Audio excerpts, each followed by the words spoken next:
Hi everyone, welcome and welcome back to my channel, and it's the subject of breeding of field and horticultural crop, which is BSA 504. And in this video we are going to talk about the wheat. So let's get started. Wheat जो है most important serial है world का, and 1/3 part जो है total production का follow होता है। Means rice से काफ़ी क्लोज है, बट ये टेम्परेट रीजन में उगता है एंड ये मेजर सोर्स है फूड का। एंड इसका चीफ यूज़ करते हैं वीट का फ्लोर बनाने में और ब्रेड्स बनाने में। इसका क्रोमोसोम नंबर डिपेंड करता है डिप्लॉयड, टेट्राप्लॉयड और हेक्साप्लॉयड पे। अगर डिप्लॉयड है तो 14 होगा, टेट्राप्लॉयड है तो 28 होगा एंड हेक्साप्लॉयड है तो 42 होगा। प्लेस ऑफ ऑरिजिन जो है डिप्लॉयड का एशिया माइनर है, टेट्राप्लॉयड का नॉर्थ अफ्रीका है एंड हेक्साप्लॉयड का सेंट्रल एशिया है। क्लासिफिकेशन की बात करेंगे तो इसका प्लॉयडी लेवल होता है डिप्लॉयड, टेट्राप्लॉयड एंड इसके डिफरेंट स्पीसीज होते हैं और इसके कॉमन नेम्स भी होते हैं, just like wild einkorn, einkorn, wild emmer and macaroni wheat, और भी बहुत सारे हैं। जीनोम्स भी होते हैं जो किसे रिप्रेजेंट करते हैं। अगर ए जीनोम है या फिर ए बी भी है तो वाइल्ड एमर होगा, और भी बहुत सारी चीज़ें हैं। हम उन सारी चीज़ों को छोड़ के डायरेक्ट बात करेंगे ब्रीडिंग का ऑब्जेक्टिव क्या होता है, कौन कौन से मेथड हम यूज़ करते हैं, इन सारी चीज़ों के बारे में। So let's get started. हमारा फर्स्ट ऑब्जेक्टिव होता है हाई इल्ड लेना। हाई इल्ड जो है डिपेंड करता है कितने नंबर हैं हेड्स के और यूनिट एरिया का, एंड कितने नंबर हैं ग्रेन के पर हेड, एंड एवरेज वेट क्या है ग्रेन का। ये सारी चीज़ों पर डिपेंड करता है हमारा high yield. While breeding of high yielding variety, all above the three component must be looked into the omitting any one of them may yield result. अगर इन तीनों में से कोई भी तीन जो है उनमें से कोई भी अगर हमारा क्राइटेरिया पूरा होता है तो इससे हमें yield मिल जाता है। Further, by breeding for high yield, it is necessary to combine into a variety, a favorable combine into a variety, and a favorable combination of gene influencing all the yield processes. So breeding करेंगे अब next non lodging varieties के लिए। हमारा second point है कि breeding का objective क्या है, तो फर्स्ट है हाई यील्ड और सेकंड है नॉन लॉजिंग वैरायटीज़ के लिए। This is achieve after the identification of dwarfing gene in Japanese variety Norin 10। Norin 10 में जो जापानीज़ वैरायटी है, जो कि छोटी वैरायटी है, उसमें देखा गया most of our dwarf wheat are 2 genes dwarf, उनमें 2 जीन होता है। एग्जाम्पल में सोनारा 63 एंड सोनारा 64 है, और एक कल्याण सोना है। And emphasis is now on triple gene डॉफ, and जो एम्फेसिस है वो 3 जीन्स का डॉफ बनता है ये। तो जितना ड्रॉप होगा, जितना छोटा हमारा प्लांट होगा, पेलॉजिंग का जो केस बन रहा था वो ख़त्म हो जाता है।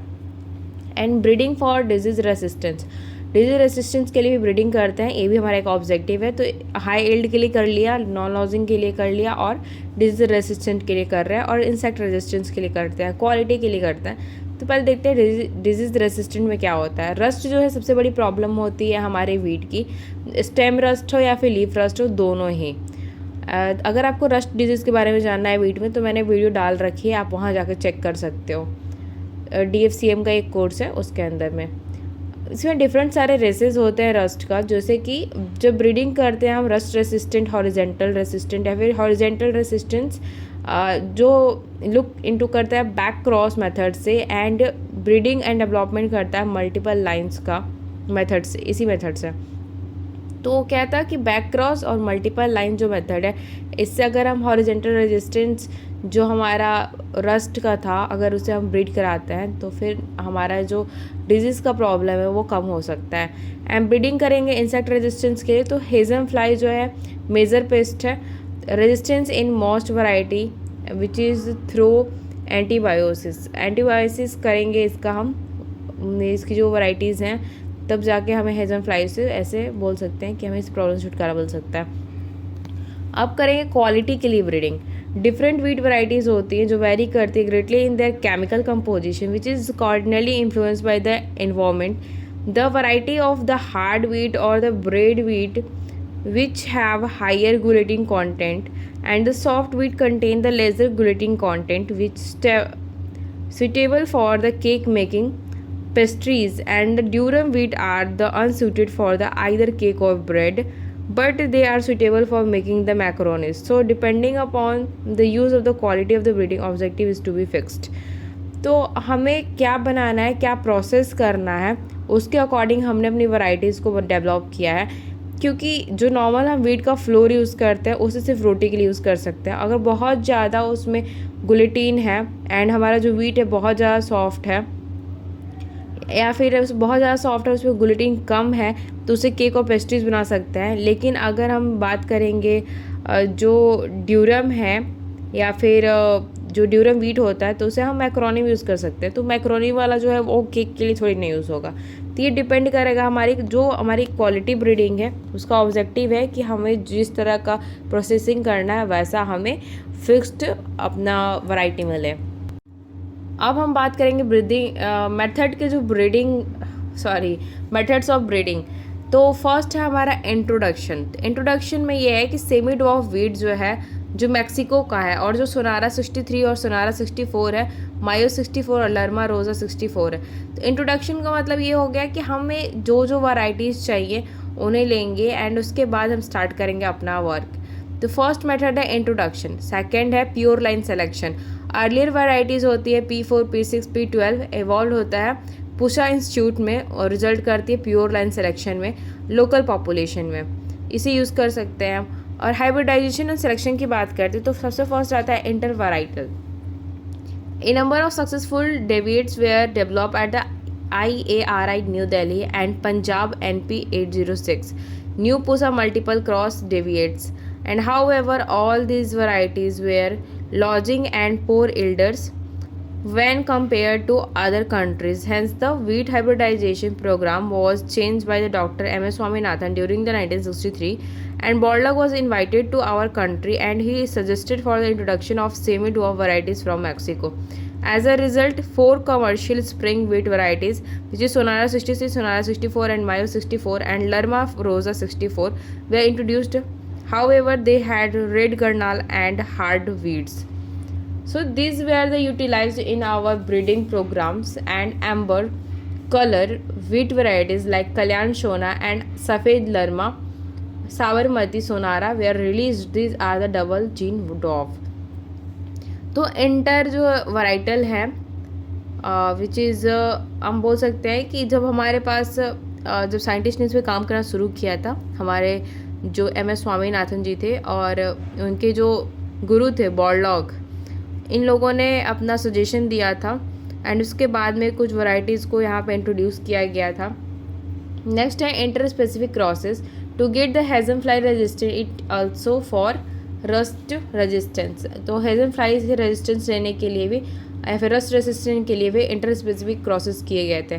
बैक क्रॉस मेथड भी यूज़ करते हैं हम, जिसमें रस्ट रेसिस्टेंट होता है वो Chinese spring from the थैक्चर।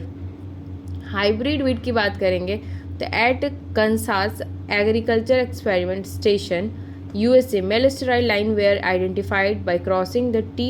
tymploferis which is cross with the Triticum aestivum bison variety। And जब रिपीट करते हैं बैक क्रॉस को मेल स्टेरिलिटी लाइन रिजेंबल करता है, बिसॉन इन्वॉल्व है। At the present USA and Canada are doing work on this, अभी भी इस पर काम चल रहा है। नेक्स्ट है mutation breeding. Doctor MS Swaminathan ने एक्सटेंसिव वर्क किया था इस पर गामा रेस के थ्रू एंड साबरमती सोनारा जो इंक्रीज करता है प्रोटीन कंटेंट को, ये भी इवॉल्व था। नेक्स्ट हमारा development of multi lines. Borlaug ने डेवलप किया मल्टी लाइन्स रस्ट के अगेंस्ट में। MLKS 15 was develop at the IARI multi line in a mixture of pure line which are phenotypically similar but genotypically dissimilar. Each line is introduced by the separate back cross method of breeding. Each line is produced by the separate back cross method of the breeding and each line having the resistant grain at a particular race of a disease.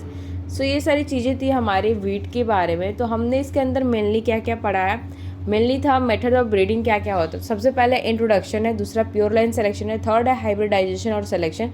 And इस hybridization और selection में था intervarietal, interspecific, backcross, ये 3 चीज़ें थी। Next है hybrid weeds, उसके बाद था म्यूटेशन ब्रीडिंग एंड था लास्ट जो था डेवलपमेंट ऑफ मल्टी लाइन्स। इसके पहले हमने पढ़ा था कि ब्रीडिंग का ऑब्जेक्टिव क्या क्या होता है। तो आप हर क्रॉप में ये सारी चीज़ें लिख सकते हो। ब्रीडिंग के कुछ ऑब्जेक्टिव्स होते हैं 5 या 6, जिसमें क्या होता है सबसे पहला हमारा गोल होता है कि हमें हाई यील्ड चाहिए। सेकेंड होता है कि नॉन लॉजिंग वैरायटीज़ हमें बनानी है। एंड थर्ड होता है कि जो ब्रीडिंग कर रहे हैं हम किसी भी डिजीज़ रेजिस्टेंट के लिए, डिजीज रेसिस्टेंट बनाना रहता है, इंसेक्ट रेजिस्टेंट बनाना रहता है, और हमें क्वालिटी चाहिए। तो क्या क्या चीज़ हो गई, high yield, quality, non lodging and disease और इंसेक्ट रेजिस्टेंस होना चाहिए। तो हमारा ऑब्जेक्टिव मेनली ये 5 थे। एंड उसके बाद हमारे कुछ जो मेथड्स थे उनके बारे में डिस्क्राइब किया इस वीडियो में। So thanks for watching, love you all, bye bye, see you soon in next video.